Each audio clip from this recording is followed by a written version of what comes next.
Hello guys, welcome to Tech Tricks tutorial. In today's video, I will show you how to report a YouTube channel on mobile. So let's get started. First, head over to your browser.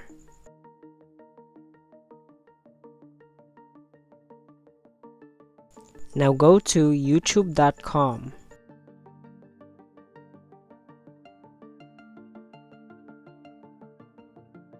Once you're here, find the channel that you want to report.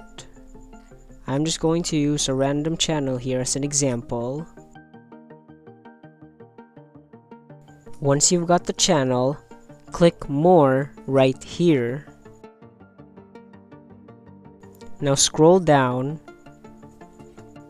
and hit Report User. Now select None of these are my issue.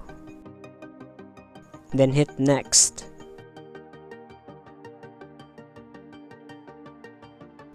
And that's it. Thank you for watching this video. If you found this video helpful, please consider dropping a like and subscribing to the channel.